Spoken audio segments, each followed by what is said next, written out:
আমি এমন এক সঙ্গী যাকে আপনি দিনে শতবার স্পর্শ করেন। আপনার প্রথম সুপ্রভাত থেকে শেষ শুভরাত্রি সবকিছুর সাক্ষী আমি।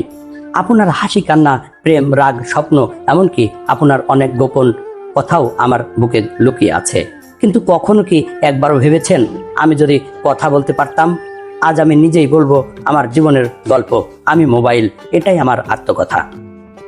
আসসালামু আলাইকুম। আজকের ভিডিওটি শুধু একটি মোবাইল ফোনের গল্প নয়, এটি আধুনিক সভ্যতার এক নীরব সাক্ষীর গল্প। এমন কিছু সত্য আজ শুনবেন যা হয়তো আপনার নিজের জীবনকেও নতুনভাবে ভাবতে বাধ্য করবে। তাই ভিডিওটি শেষ পর্যন্ত দেখুন। চলুন শুরু করি।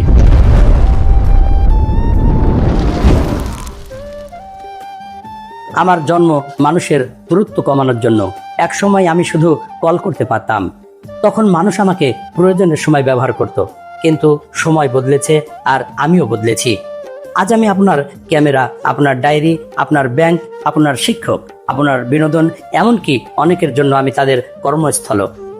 পৃথিবীর অগণিত স্মৃতি আজ আমার ছোট্ট মেমোরিতে বন্দী। আমি দেখেছি বিদেশে থাকা একটি ছেলে ভিডিও কলে মায়ের মুখ দেখে চোখের পানি ফেলেছে। আমি দেখেছি একজন অসুস্থ রোগী আমার মাধ্যমে ডাক্তারকে দেখিয়েছে, চিকিৎসা নিচ্ছে। আমি দেখেছি হাজারো তরুণ আমার মাধ্যমে পড়াশোনা করে সফল হয়েছে।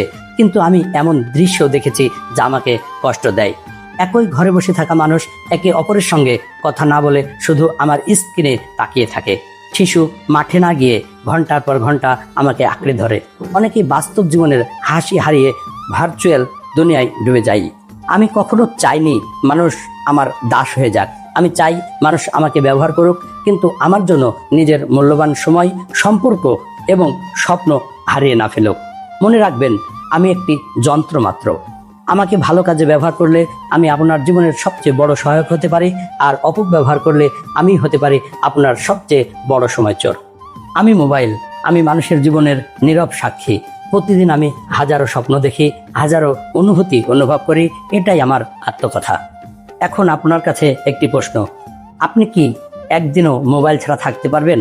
আপনার উত্তর শুধু হ্যাঁ বা না লিখে কমেন্ট করুন। আর কেন এমন মনে করেন সেটিও জানান।